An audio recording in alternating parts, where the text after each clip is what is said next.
paano ninyo patutunayan na si Kristo ay tao at hindi kapantay ng Diyos? Ang nagtanong po si Leonardo Ruco ng Hasmin Street, Batasan Hills, Quezon City.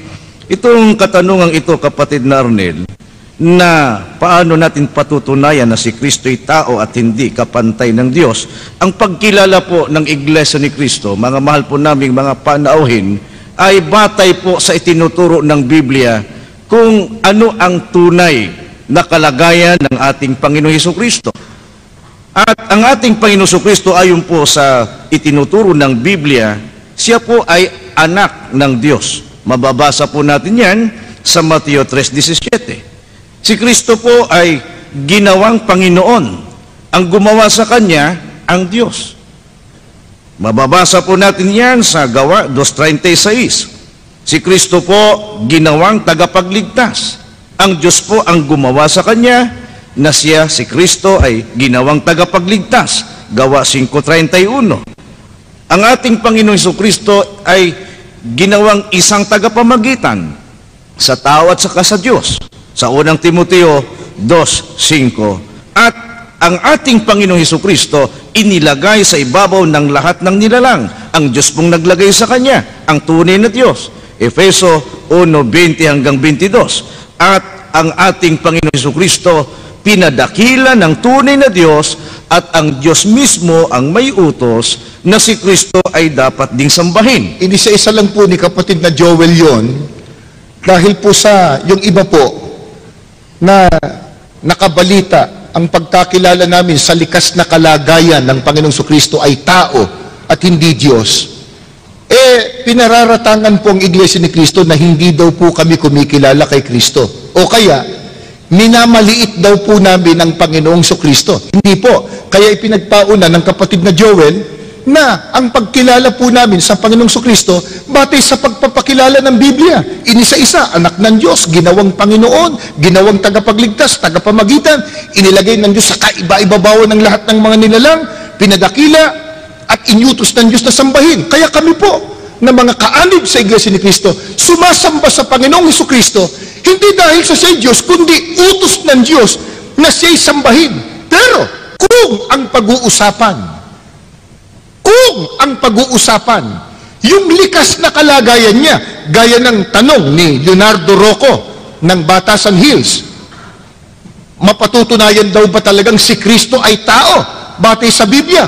Opo, Juan 8:40. Ito po ay pangungusap mismo ng Panginoong Hesukristo. Ito po. Ngunit, ngayoy pinagpipilitan ninyong patayin ako na isang taong nagsasalita sa inyo ng katotohanang narinig ko sa Diyos. Siguro naman, kumbaga, sa kasabihan nga nila, tapos na boxing dapat dito Kasi si Kristo po mismo nagsasalita Ano sabi niya?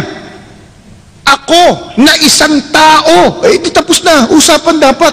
Siya may sabing siya tao Anong uring tao siya?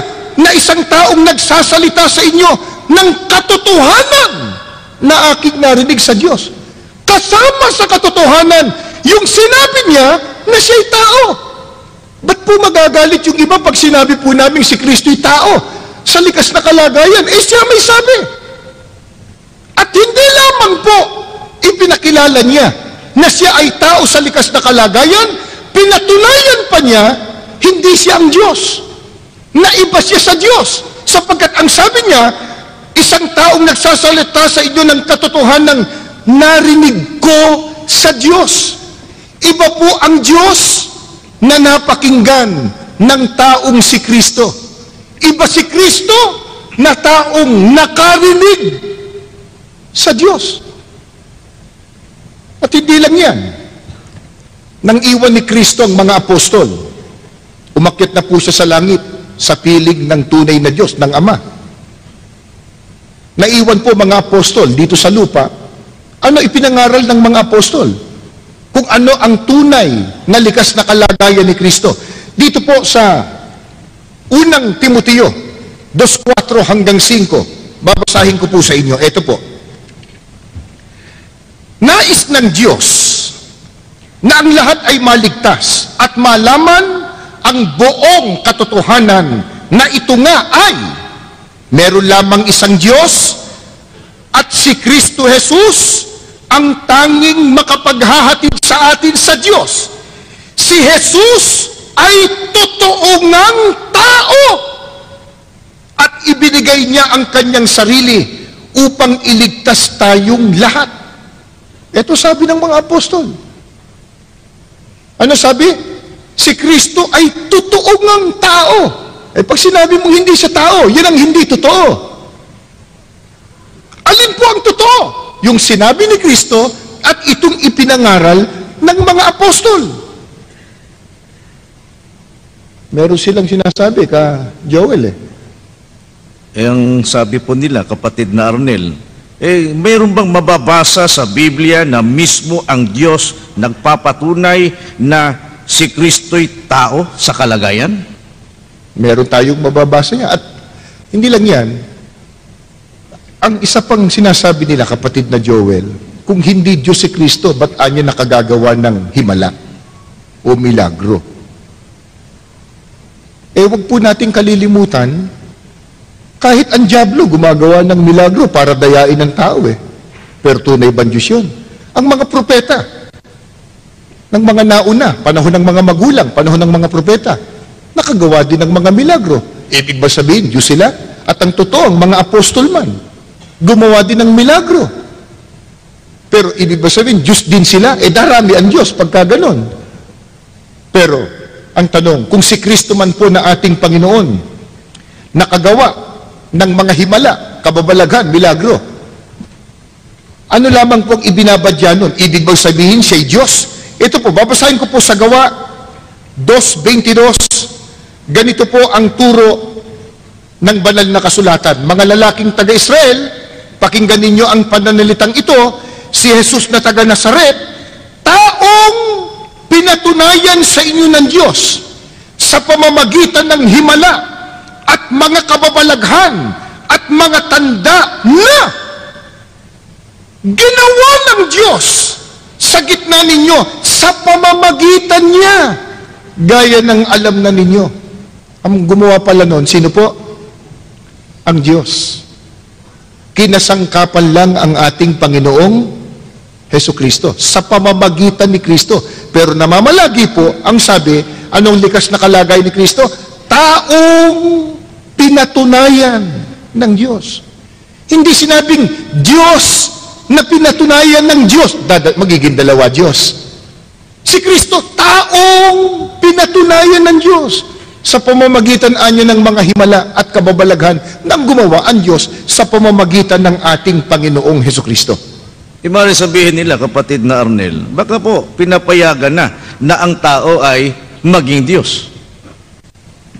Sila may sabi nun.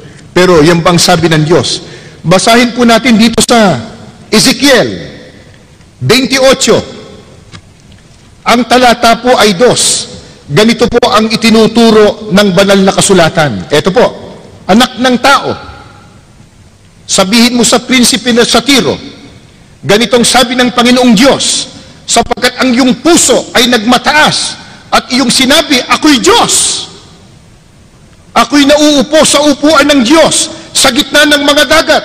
Gayunman, ikaw ay tao at hindi Diyos. Bagaman iyong inilagak ang iyong puso na parang puso ng Diyos. Ito sabi ng Diyos sa tao, kahit sino pong tao. Ang sabi ng Diyos sa tao, ikaw ay tao at hindi Diyos. Sabi ni Kristo, ako'y tao. Yung mismong katibayan na hindi po siya Diyos. Ang tanong. Ngayon, kapatid na rin, sabihin nila si Kristo, yun ang Diyos na naging tao.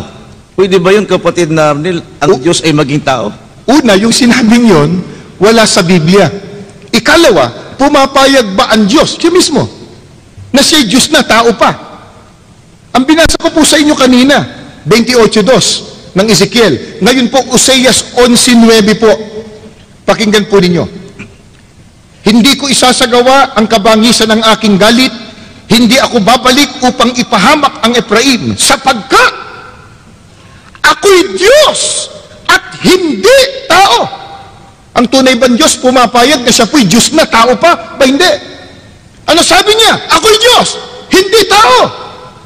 Nung basahin ko tumisang, kapatid na Joel, may nagsabi, wala naman siya sinabi diyan na hindi siya payag ah. Ang tanong, yung bang sabi niyang ako'y Diyos, hindi tao, payag ba siya? Yung bang hindi payag?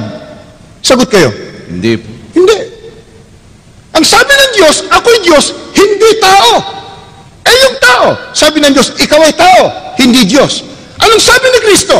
Ako'y tao na nagsasabi ng katotohanan ng narinig ko sa Diyos. Yun ang katibayan.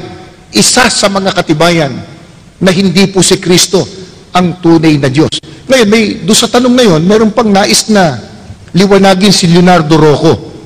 Ang sabi niya kasi, kapatid na Joel, sa tanong, paano yung patutunayan na si Kristo ay tao at hindi kapantay ng Diyos?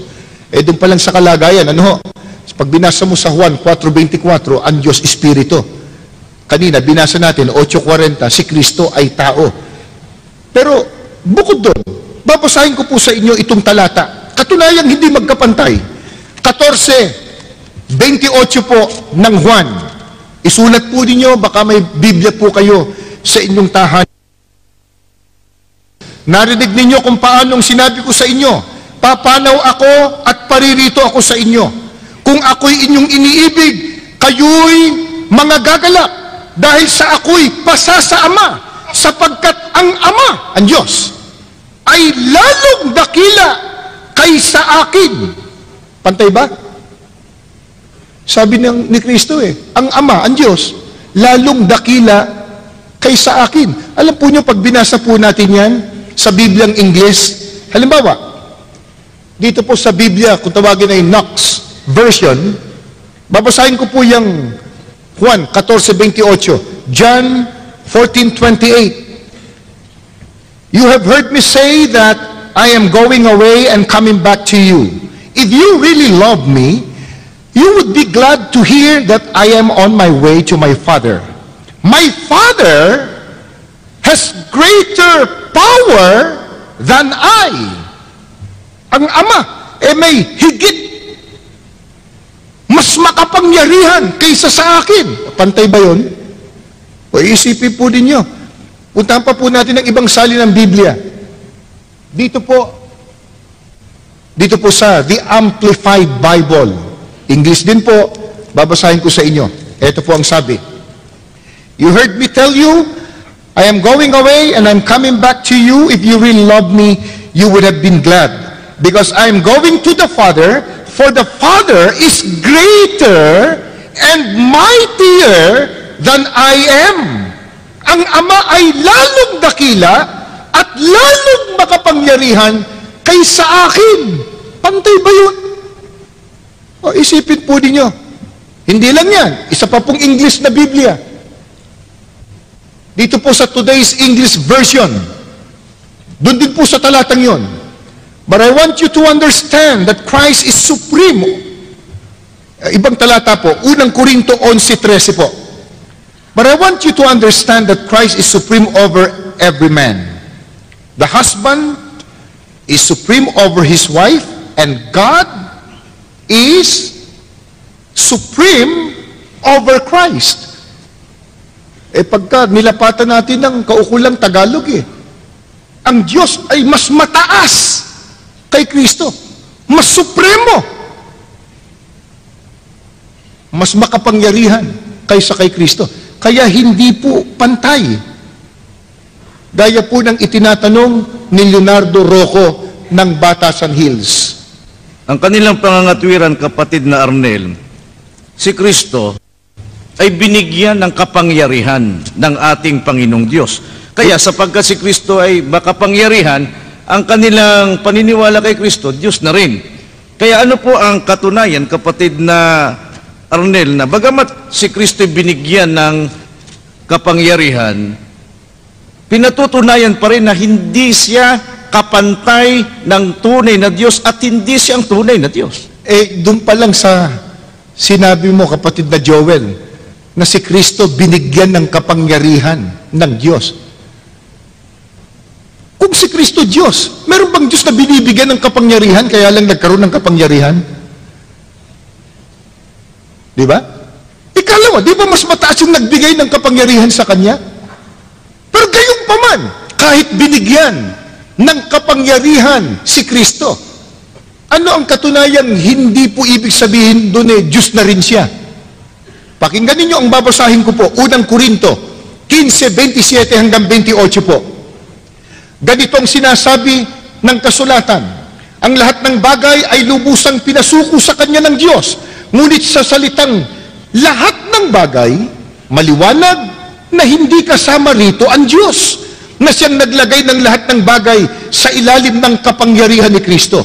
At kapag ang lahat ay nasa ilalim na ng kapangyarihan ni Kristo, ang anak naman, si Kristo, ang paiilalim sa kapangyarihan ng Diyos na naglagay ng lahat ng bagay sa ilalim ng kapangyarihan niya. Sa gayon, lubusang maghahari ang Diyos sa kalahat-lahatan.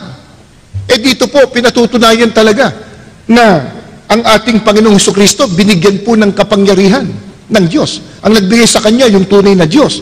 At ang sabi po, lahat ng bagay, lahat ng nilalang, paiilalim sa kapangyarihan ni Kristo. Pero pagdating po ng takdang araw, takdang panahon, si Kristo naman, paiilalim po kanino? Sa Diyos. Kaya alin po o sino po ang tunay na Diyos? Ang Ama na nagbigay ng kapangyarihan si Kristo. Si Kristo, hindi po siya ang Diyos. Kung si Kristo Diyos, meron bang Diyos susuko pa sa ibang Diyos? Meron bang Diyos paiilalim sa isa pang Diyos? Labag na po yan sa nakasulat sa Biblia. Sapagkat sa Biblia po, mababasa po natin, iisa lamang ang tunay na Diyos. Pero dito po sa ating binasa, napakaliwanag. Kung binigyan man ng kapangyarihan ang ating Panginoong Jesucristo, bigay lang yun sa Kanya ng Diyos. Pagdating ng takdang panahon, si Kristo naman, paiilalim o susuko sa Diyos na nagbigay sa Kanya ng kapangyarihan. Sino po? Yung Diyos na nagbigay ng kapangyarihan kay Kristo. Sino po? At ilan yon? Pakinggan po ninyo.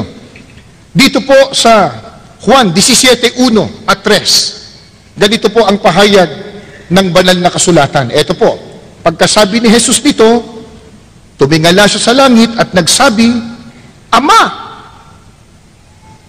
At ito ang buhay na walang hanggan, ang makilala kanila, ikaw na kaisa-isang tunay na Diyos at si Jesucristong sinugo mo. Sino po ang iisang tunay na Diyos? Ang Ama. Ilan? Isa. Kaisa-isa. Si Kristo, sinugo. Sino nagsugo? Ang tunay na Diyos. Iba ang nagsugo, iba ang isinugo. Ang nagsugo, ang tunay na Diyos. Isa lang yon. Ang isinugo, si Kristo. Kaya napakaliwanag po mula sa Biblia, Ginoong Leonardo Rocco ng Hasmin Street, Batasan Hills, na si Kristo ay tao sa likas na kalagayan at lalong hindi po sila magkapantay ng Diyos. Ang Diyos ang makapangyarihan sa lahat. Ang iisang Diyos, ang Ama na nasa langit. Ito pang tanong, kapatid na Arnel.